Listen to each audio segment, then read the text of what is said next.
Delay பண்ண வேணாம், நம்ம டைரக்டா சார் கூட பேசுவோம். இன்னைக்கு என்ன டவுட் கேட்க போறோம்ன்றதையும் சார் கிட்ட நம்ம கேட்டு தெரிஞ்சுக்கலாம். Sir good morning sir.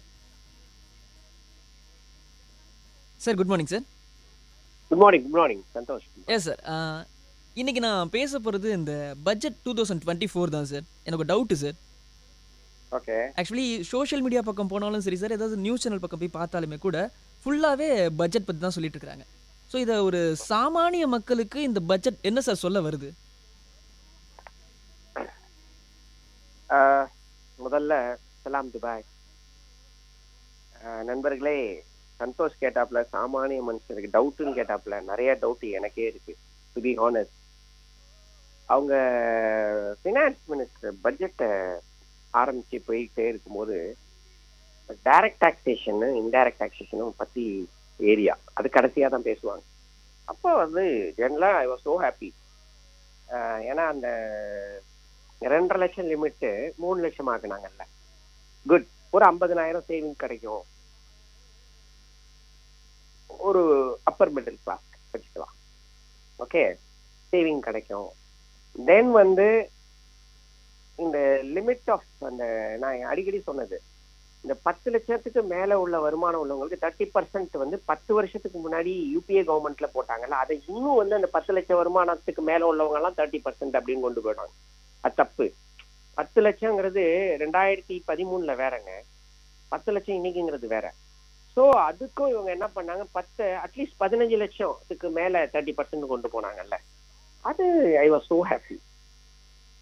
ஆனா என்னன்னா கடைசியில இதெல்லாம் நியூ ரெஜிம் ஓல்டு ரெஜிம்னு கன்ஃபியூஸ் பண்ணிட்டாங்க. 5 crores மேல சம்பாதிக்கிறோம், லெஸ் தென் 5 crores மேல சம்பாதிக்கிறவங்களுக்கு ஓல்டு ரெஜிம் தான். அப்ப உங்களுக்கு இந்த பெனிஃபிட் கிடையாது. நம்ம 5 crore யோசிக்கணும். Less than 1 crore, less than 50 lakhs உள்ளவங்களுக்கு இதனால ஒரு பெருசா கிடையாதுங்க. நீங்க நியூ ரெஜிம் ஆஃப் பண்ணும்போது அங்க பாத்தீங்கன்னா வேற டாக்ஸேஷன் வந்துடும். திஸ் இஸ் வாட் ஒவ்வொரு ஏரியா வந்து அப்பர் மிடில் கிளாஸ் இதுல அடிவாங்க.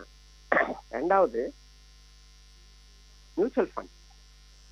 இன்ஃபேக்ட் வந்து லாங் டேர்ம் கேபிட்டல் கெயின் வந்து 10% தான் இவ்வளவு நாளா, இந்த ஒரு 4-5-6 வருஷமா. அதுக்கு முன்னாடி அதுவும் கிடையாது. யூபிஏ கவர்மெண்ட்ல 0. இதுக்கு முன்னாடி இருந்த சில காங்கிரஸ் கவர்மெண்ட்ல கூட லாங் டேர்ம் கேபிட்டல் கெயின் வந்து சார்ஜ் பண்ணாங்க. பட் சிதம்பரம் ஃபைனான்ஸ் மினிஸ்டரா வந்தார்ல, அதுக்கு பிறகு அவர் கேபிட்டல் கெயின்ஸை எடுத்துட்டார். ஏன்னா பிகாஸ் நிறைய பேர் மார்க்கெட் பார்ட்டிசிபேஷன் வரணுங்கிறதுக்காகவே எடுத்துட்டார். 0 எல்டிசியே கிடையாது. அப்புறம் அருண்ஜேட்லி வரும்போது தான் அதை கொண்டு வந்தாங்க, 10% கொண்டு வந்தாங்க, 1 lakh எக்ஸம்ஷன் கொடுத்து. இப்போ இவங்க என்ன பண்ணிட்டாங்க, அதுல வந்து 12.5% ஆக்கிட்டாங்க. 1 lakh எக்ஸம்ஷனை 1.5 லட்சம் ஆக்கிட்டாங்க.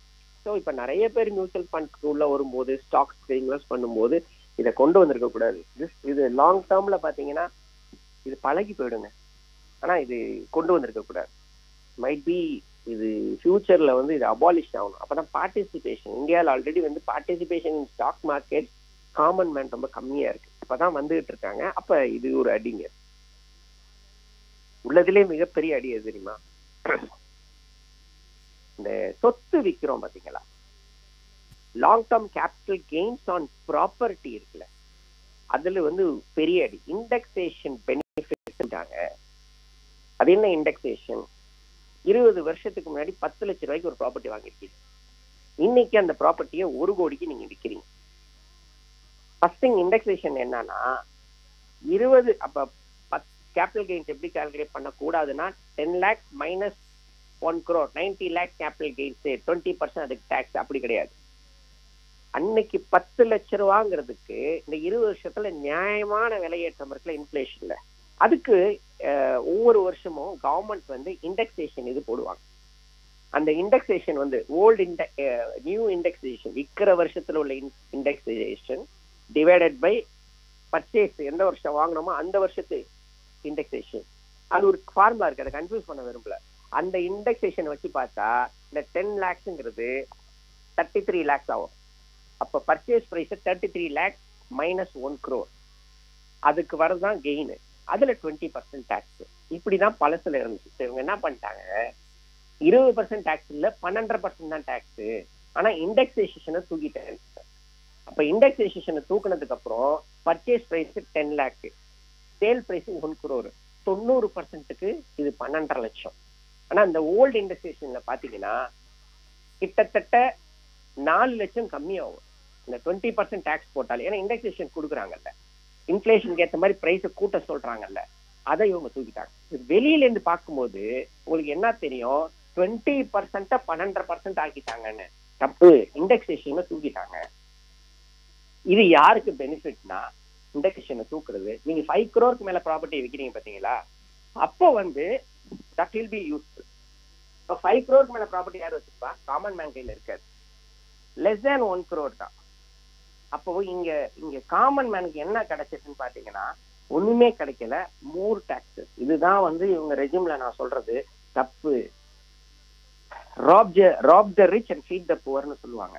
when you started rob the poor and feed the rich, அது மிகப்பெரிய தப்பு. இவ்வளவு பெரிய வந்து என்ன சொல்றது, எலெக்ஷன் சில விஷயங்கள் அவங்க லூஸ் பண்ணி கூட அவங்க அகெயின் இங்கதான் கை வச்சிருக்காங்க.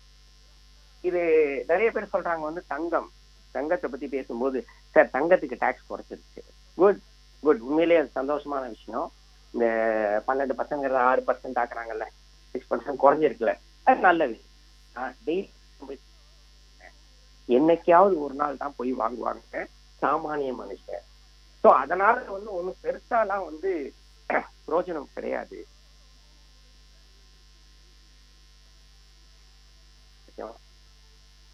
72% சாதாரண மனிதர்கள் இருக்காங்க.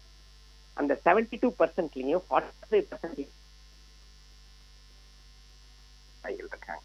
என்ன பண்ணாங்க, இந்த டோட்டல் 9 lakh crore பட்ஜெட்டுங்க அது, அதுல 3500 கோடி தான் வந்து விவசாயிகளுக்காக ஒதுக்கப்பட்டது. அப்ப this is what so confuse.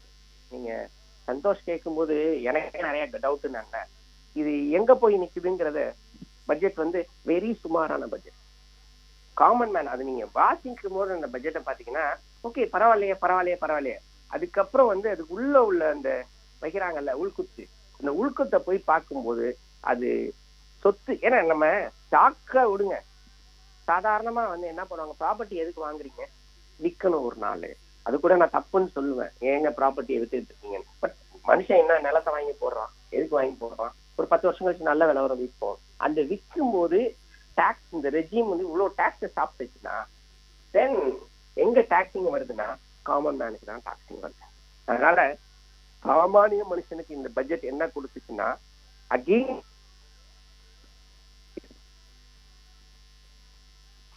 நாளைக்கு we discuss more. விஷயங்கள் உள்ள வரணும். இந்த மேம்போக்கா படிக்கிறதை விட, பேப்பர்ல வரத படிக்கிறதை விட, இந்த பட்ஜெட் பினான்ஸ் மினிஸ்ட்ரி என்ன படிச்சாங்களோ அதோடைய சாராம்சங்களை பினான்ஸ் மினிஸ்ட்ரியே அனுப்பி விடுவாங்க. கையில கிடைச்சதுக்கு அப்புறம் இன்னும் டிஸ்கஸ் பண்ணுவோம். Thank you sir, thank you so much.